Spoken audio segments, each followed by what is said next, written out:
Hi, boys and girls. I'm going to start reading from The Unteachables, chapters 22, Mrs. Vargos. All right. In all the years of my education, the greatest teacher I've ever worked with was a young man named Zachary Kermit. Oh, sure, we're all dedicated back then, fresh out of college, and convinced we were destined to change the world one student at a time. Zachary was different. All teachers dream of changing lives. He really changed them. The kids had no way of knowing it, but being placed in Mr. Kermit's class was like winning the lottery. You actually got to the point where I'd look over to my own group and feel a little sorry for them because there was so much better teacher down the hall. That was before the Terra Nova incident turned him into a zombie. He went from the best to the worst. If I were doing my job, I would have fired him long ago, because heaven knows he wasn't doing his job. Maybe I didn't see things clearly enough because he was my friend, or maybe I was waiting for the teacher he once was to reappear. But after 27 years, even I had to know that the old Zachary Kermit was gone forever. Well, this is so sad. Well, guess what? He's back, and it took the worst group of kids in the whole district to make it happen. And that's what brings me to the district offices this afternoon. The first semester progress reports are out, and I can't wait to share the big news with Mr. Thaddeus. When it's my turn, I don't even say hello to my boss. I just march in and place the 7 pages on the blotter in front of him. What are these? He asked. Progress reports from SCS 8. I tell him, prepare to be amazed. He sifts through the papers, giving a cursory scan to each. You're right, he says finally. I am amazed. Then an experienced administrator like yourself would be fooled so easily. I'm shocked. Fooled? Look at the results. Okay, they're just brief summaries, but last year these kids were all flundering. This is miraculous. It would be, he said, if it were real.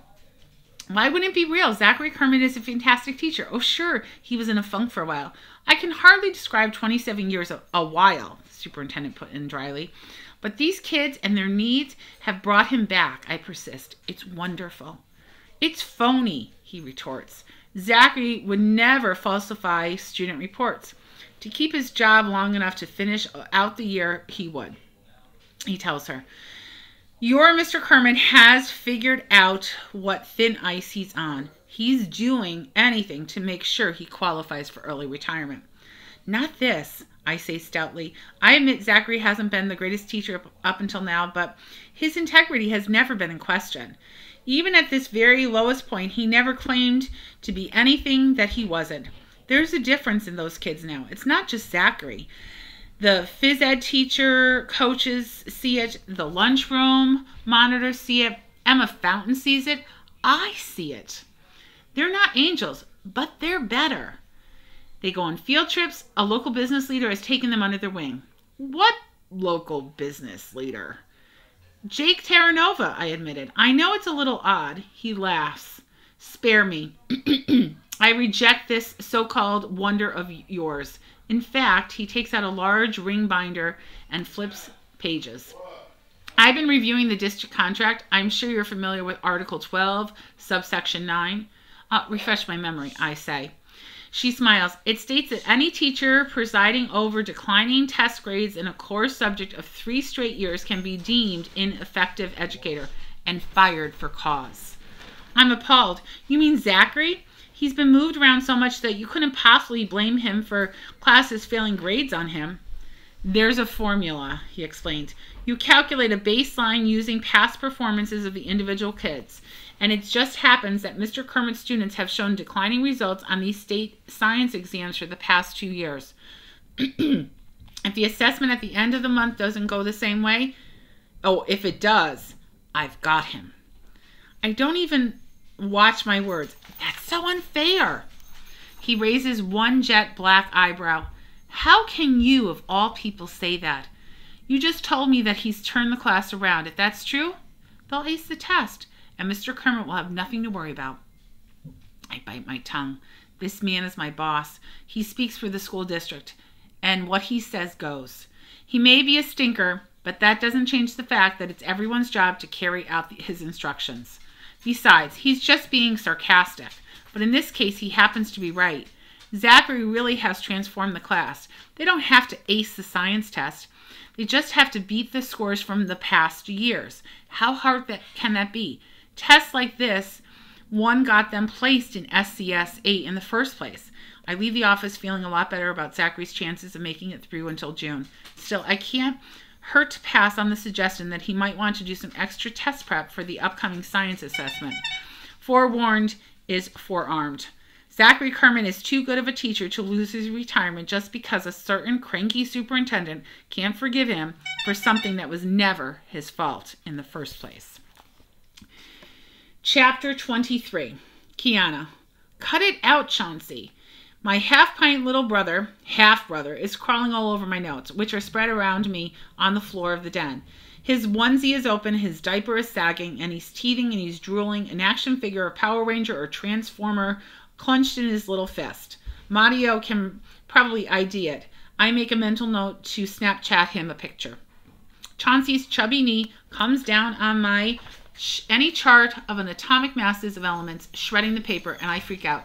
Louise! I bellow, then borrowing Dad's line, Geez Louise! Chauncey is startled and bursts into tears, and I feel bad about that. Pesky as he is, you can't help getting used to this cute little guy who seems to love you for no logical reason.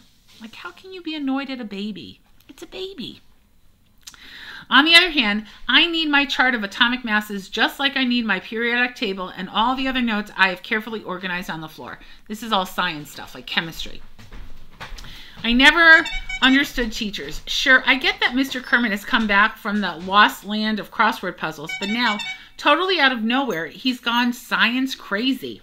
The state science assessment is on October 23rd, he announced last week. This is our chance to prove that our class can do as well as any other group, maybe even better than some. The way he said it, how he made it sound like it was us against everybody else who calls us unteachable, got the whole class on board the Science Express. Elaine's eyes are practically shining with excitement and purpose. Maybe she thought we were going to dissect somebody. That means like cut them up. Like when you get older in high school, you dissect animals. Or you might. I did when I was in high school. I dissected a worm. What else did we do? We did a frog. We did something else in biology. And then when I did an anatomy class, we did a fetus pig. Yeah. It wasn't really gross. It was sort of interesting. If you could get over like that the animal is dead. It was interesting. But it smelled awful. Because it kept it in like a chemical to like preserve it. So smelled awful, but very interesting. We're like Frodo going up against the dark forces of the Middle Earth, Miyato declared. Okay, the standard Miyato, but even Aldo is sort of into it. Ribbit is framing this into a giant in-your-face to the whole world. No way Aldo can pass up any chance at that. So that's why I'm in the den, up to my ears in graphs and formulas, yelling at a baby. You think I'm thrilled about it? The best thing about being a short-timer is that you can slack off with no consequences. And I can't even get that right. What's wrong? Stepmonster rushes in and spies our little darling, laying waste to my work like Godzilla stomping Tokyo. Oh man, am I spending too much time with Miyato?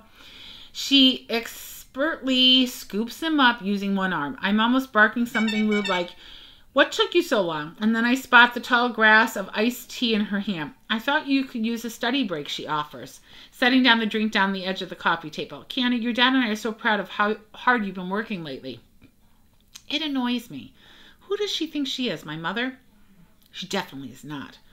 I know, because she isn't on a movie set in Utah, leaving me in exile. Chauncey hangs off her hip, arms and legs flailing. The action figure flies from his little hand, landing with a kerplump in my iced tea. Chauncey, she scolds, you ruined your sister's drink. Believe it or not, I actually sympathize with her then. Overworked, sleep deprived, and saddled with her husband's California kid. It's not ruined, I say quickly. It's just, I fish the Power Ranger out, watching the level of the tea go down. I drop it back in again, and the level rises. My eyes widen in understanding. Oh, this is the first law of buoyancy. A floating object displaces its own weight in liquid. I've been trying to understand it all day. I spring up and wrap my arms around stepmother. Momster, thank you for the tea. You just helped me with science. Chauncey sinks his newly cut teeth into his thumb and starts bawling again. The science craze even extends to Terra Nova Motors. Jake buys these rolling whiteboards, and his mechanics show us how to calculate horsepower and torque. We have a contest to see who can be the quickest to label the parts of an internal combustion engine. Parker wins, even though some of his spellings are a little creative. Like crankshaft is scarfed Hank. Jake keeps telling us how important it is for us to do well on the test to make Mr. Kermit look good. He says it over and over again until his face gets flushed like he's really stressed about it. What's the big deal? If by some miracle we ace the exam, those good grades will be ours, not our teachers. And if we bomb out, well, that'll be on us too. How is it Mr. Kermit's fault if the class happens to be dumb at science? Or maybe we're not so dumb. On Friday, we take a practice test and we do pretty well. I pull a 92, which is amazing. That's a fantastic grade. Considering science isn't my best subject. Elaine gets an 86. Oh, so good. And both Barnstorm and Raheem rack 70. Okay. Even Miato squeaks out a pass at 67, which isn't bad for someone who can't tell the difference between Earth and Middle Earth and thinks that the Force and magic are real. Aldo brings up the rear with a 62, but Mr. Kermit steps in before we can get all worked up about it. Think about it, Aldo. 3 more points and you would have passed. You're a completely different student now. You're reading Where the Red Fern Grows, an award-winning novel. Oh, I love that novel. I believe in you, and on the test day, I know you'll be able to scrounge up 3 more points. Yay, Aldo exclaims. If I can care whether old Dan and little Ann wins the coon hunt, I can care about anything, even stupid science. That's a reference to Where the Red Fern Grows. Puffy tails for everyone. Crow's Barnstorm waving waving a crutch in the air. Let's not get ahead of ourselves, our teacher tells us. We don't want to be overconfident for the test next week. But, he adds, I'm proud of each and every one of you. If you put up these kinds of scores with the actual assessment, it'll say a lot about what we've accomplished together as a class. Those words stick with me. What we've accomplished together as a class.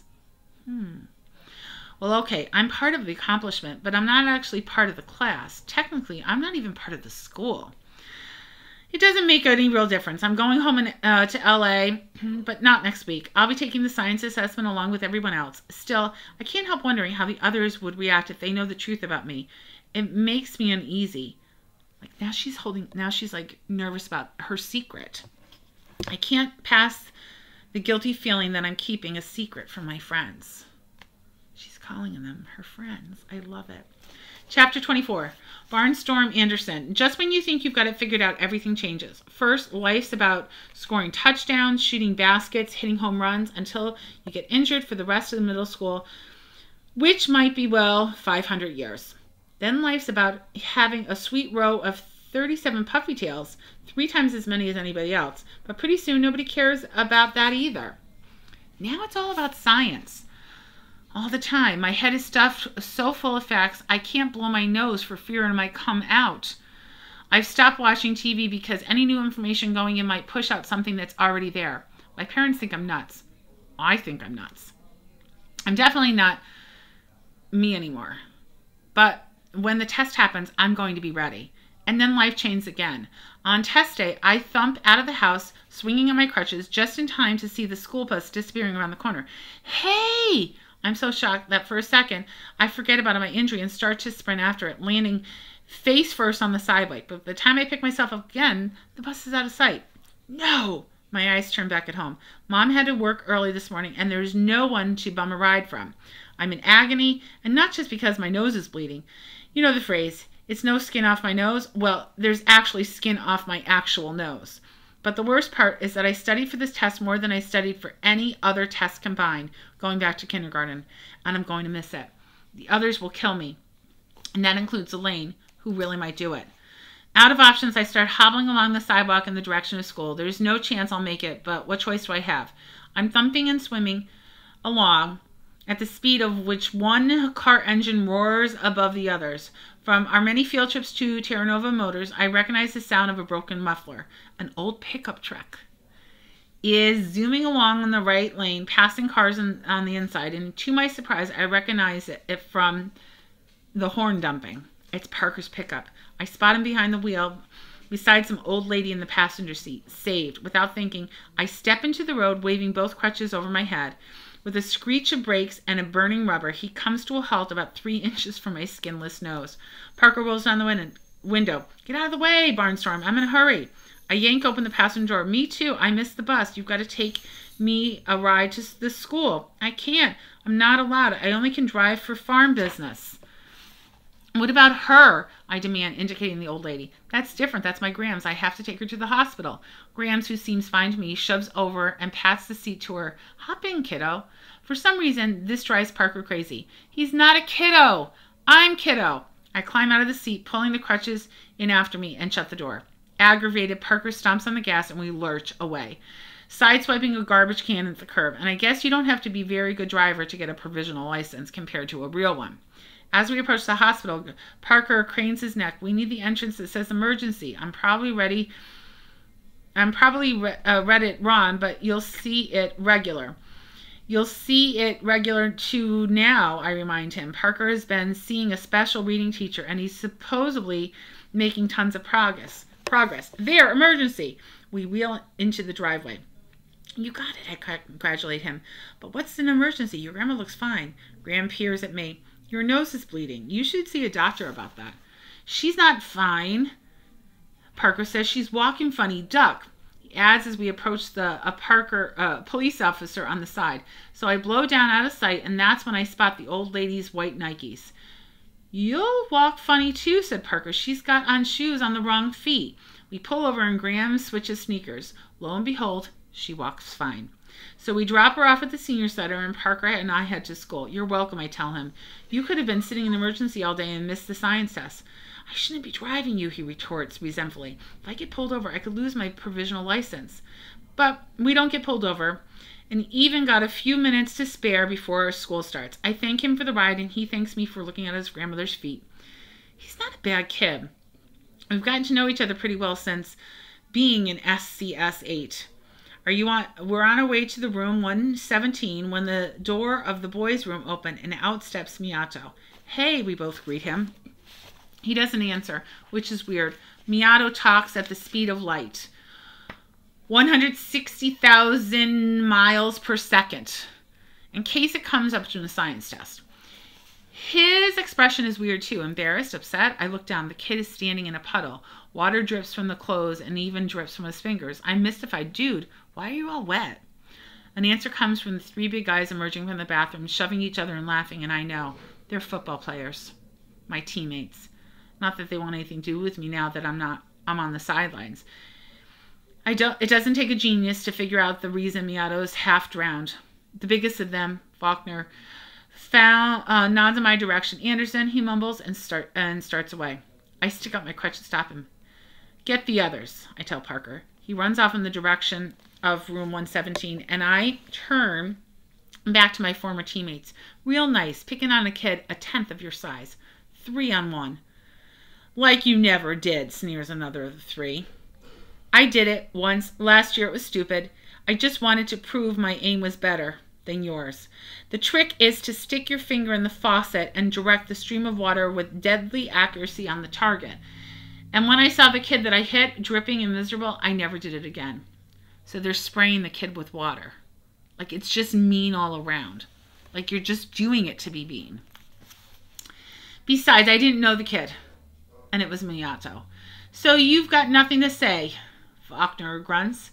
This dweeb? What's this dweeb to you, anyway? His name is Miyato, I say stubbornly. I hear footsteps in the hall behind me, Parker leading the rest of SCS 8. And I don't exactly see them, but I know they're there. My attention stays focused on the 3 football players.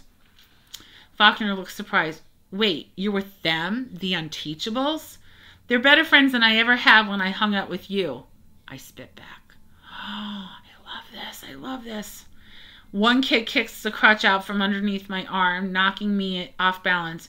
Raman crashes catches me just in time to keep me from hitting the floor. Aldo leaps forward and shoves him back against the wall.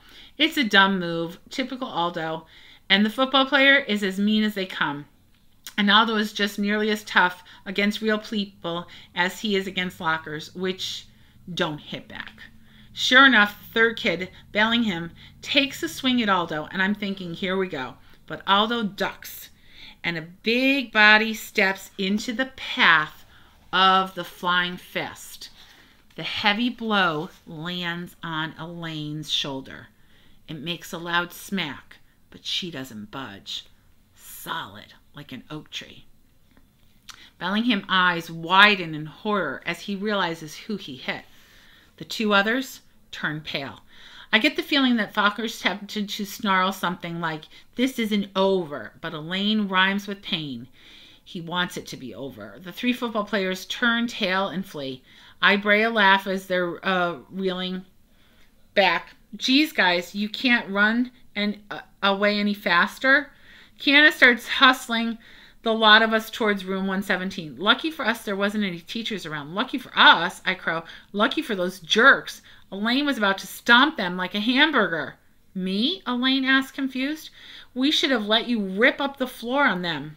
You know, like the kid you knocked unconscious and duct taped to the flagpole." Elaine looks totally bewildered. "Or when you ripped the steam table over onto the lunch ladies because you didn't like the crunchy peanut butter," Raheem adds. "I love crunchy peanut butter," she says. "What about the guy you headbutted down the stairs?" I demanded. "You can't say that never happened. Like 20 people wound up in the nurse's office." "He just dropped his phone," she explains. "He bent to pick it up. I bent to help him. We bumped heads." Elaine assumes a faraway expression as she relives the moment. "The kids on the steps didn't stand a chance. He took them all out on his way down. It looked like a giant wave of people breaking over the staircase. We end up standing out there outside of 117 staring at each other in amazement." "It's just rumor, you guys," Kiana says. "You know how stories spread in school." "What about the uprooted tree?" Parker persists. "The bathroom stall door? The fire extinguisher? Come on, the fire extinguisher has to be real." Elaine shakes her head. "Sorry." "Okay, fine," I said finally. "But it has to stay our secret. If word gets out that you aren't a doomsday machine, the entire football team is going to kick our butts." Rabbit appears in the doorway. "What's everyone doing out here? The science test starts in 3 minutes." The science test! Oh my gosh, all that stuff about Elaine is not even true.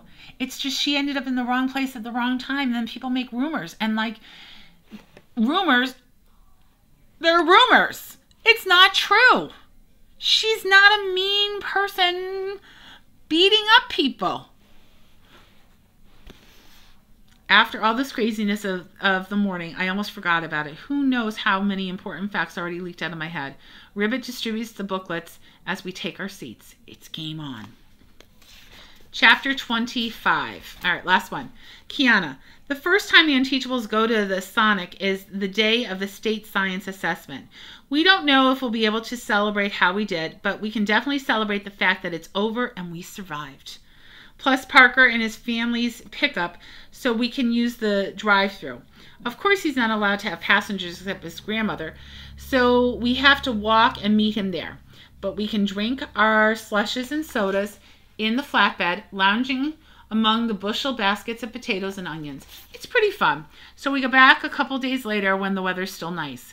It's a long walk home, though, so it's pretty late in the afternoon when I come stumbling through the door, hyped up on sugar, to find my stepmonster in the front hall waiting for me. I'm instantly on guard. I've been in Greenwich more than a month, and she's never once waited for me.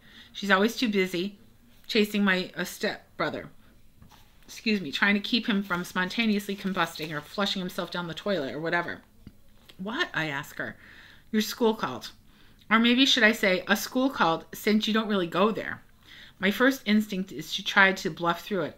"Oh, of course it's my school. Where do you think I hang out every day?" "Save it, Kiana. It's all out in the open. That science exam that you've been working so hard on, they graded your test but couldn't find a student to match you to. They called us because we're the only people with that last name in Greenwich. You're busted. Science says I should have known. Just because Mr. Kermit never checks his class list doesn't mean nobody else checks theirs. I kick off my sneakers and snap into the living room. Would you know it? Chauncey is fast asleep in his playpen. The one time I need him to wake up and alert and ripping the curtains down, he fails me. It's not my fault, I complain. You left me alone on the first day of school, so I found a class and I stayed there. Believe it or not, Stepmonster actually looks a little bit ashamed. I'm sorry, I should have been a little more on top of things. But your education isn't a game, and school is more than a drop-in center where you can come and go as you please. Why in a million years would you think you could get away with this? Because nobody cares about me. I explode, and if you did, you would have flaked off before making sure I got registered. And anyway, what's the difference does it make? My real school is in LA. Nobody's going to sweat what happened during a few weeks I was here. This isn't my home. It's just a place to park me until Mom gets done in Utah. Oh, I feel for her. For a split second, Stepmonster looks as she's about to cry, but she doesn't.